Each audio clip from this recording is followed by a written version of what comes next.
இன்றைக்கான அனுதின ஆவிக்குரிய ஆகாரம். அக்னியினால் வெந்து போகாமல் இருந்த புதர் கர்த்தரால் ஏற்படுத்தப்பட்ட ஒன்றுன்றதை மோசே அறிந்திருக்கல. அவன் பார்க்கும்படி கிட்ட வருகிறதை கர்த்தர் கண்டார். முச்செடியின் நடுவிலிருந்து தேவன் அவனை நோக்கி மோசே மோசே என்று கூப்பிட்டார்.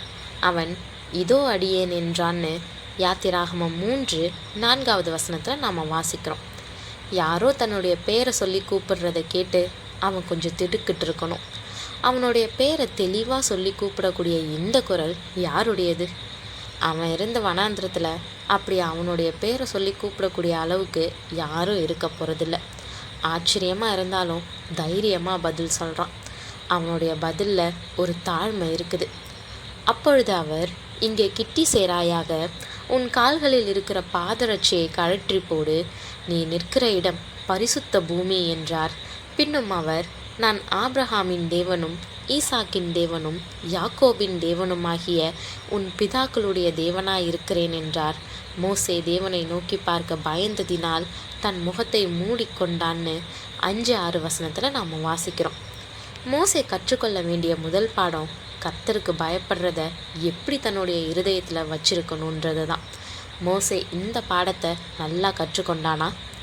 ஆமாம், அவன் தன்னுடைய முகத்தை மூடிக்கிட்டான்னு நம்ம வாசிக்கிறோம். இப்போ எரியக்கூடிய புதரை பற்றி அவன் ஆர்வமாக இல்லை. அவன் தேவனுடைய பிரசன்னத்தின் முன்னாடி நின்றுக்கிட்டு இருந்தான். அவனுடைய உள்ளம் மிகவும் நடுங்கி இருக்கணும். அவன் தேவனை பார்க்க பயப்படுறது சரியானது தான். மோசே அன்னைக்கு தேவனை பற்றி அதிகம் கற்றுக்கொண்டான். தேவன் பரிசுத்தமானவர். அவர் அந்த இடத்துல நின்று தன்னை வெளிப்படுத்தினதுனால அந்த இடம் பரிசுத்தமானதுன்னு. ஆனால் நிச்சயமாக அவன் இந்த பெரிய மற்றும் பரிசுத்தமான தேவனுக்கு முன்னாடி தன்னுடைய காலணிகளை கழற்றணும். அவனுடைய காலணிகளை அகற்றுறது இந்த பரிசுத்த தேவன் மீதான அவனுடைய மரியாதையின் மிக அடிப்படையான செயலாக இருக்கும். எல்லா எபிரேயர்களும் தங்களுடைய முற்பிதாக்களின் வரலாற்றை கற்று வளர்த்துருந்தாங்க. ஆபிரகாமுக்கு தேவன் எப்படி ஒரு சிறப்பு உடன்படிக்கையை கொடுத்தாருன்ற வரலாற்றை எபிரேய குழந்தைங்களுக்கு அவங்க புரிஞ்சு கொள்ளக்கூடிய காலத்தில் சொல்லப்பட்டுச்சு. இன்றைக்கி மோசே ஒரு ஆசீர்வதிக்கப்பட்டவனாக நிற்கிறான். தேவன் ஆபிரகாம், ஈசாக்கு மற்றும் யாக்கோபுக்கு வெளிப்படுத்தியது போல் மோசேக்கு தம்மை வெளிப்படுத்தினார்.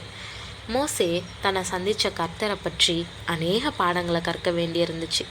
எகிப்தில் இருக்கிற என் ஜனத்தின் உபத்திரவத்தை நான் பார்த்து ஆலோட்டிகளின் நிமித்தம் அவர்கள் இடுகிற கூக்குரலை கேட்டேன், அவர்கள் படுகிற வேதனைகளையும் அறிந்திருக்கிறேன்னு கர்த்தர் சொல்கிறதா 7 நம்ம வாசிக்கிறோம். தாங்கிட்ட பேசக்கூடிய தேவனுடைய வார்த்தைகளை கேட்கிறது மோசேக்கு ஆச்சரியமாக இருந்திருக்கணும். அவர் இப்பொழுது நீண்ட நேரமாக பேசுகிறாரு. குறிப்பாக எகிப்தில் அவனுடைய சகோதரர்களின் நிலையை அறிஞ்சவராக பேசுகிறாரு. ஆனால் மோசேயின் மனசில் பல கேள்விகள் இருந்துச்சு. கர்த்தர் எல்லாவற்றையும் அறிந்திருப்பாருன்னா ஏன் இத்தனை வருடங்கள் அமைதியாக இருக்கிறாரு? அவங்க துன்பத்தில் இருந்து அவங்கள விரைவாக விடுவிக்கலை. ஏன் தான் இப்படி அலைஞ்சு திரிஞ்சு இருக்கணும்னு அவனுடைய உள்ளம் பல கேள்விகளால் நிறைஞ்சிருந்துச்சு. மோசே கர்த்தருக்கு பயந்ததுனால அவன் ஒரு எதிர்ப்பையும் எழுப்பலை. தேவன் அவன்கிட்ட பேசுகிறத அமைதியாக கேட்டுக்கிட்டு இருந்தான். தேவன் தம்முடைய திட்டங்கள் எல்லாவற்றையும் மனுஷனுக்கு வெளிப்படுத்தினா எல்லாவற்றையும் அவனால் புரிஞ்சு கொள்ள முடியுமா? மனிதன் எதிர்பார்ப்பதெல்லாம் அவர் செஞ்சுட்டா எல்லாம் நன்மையாக இருக்குமா?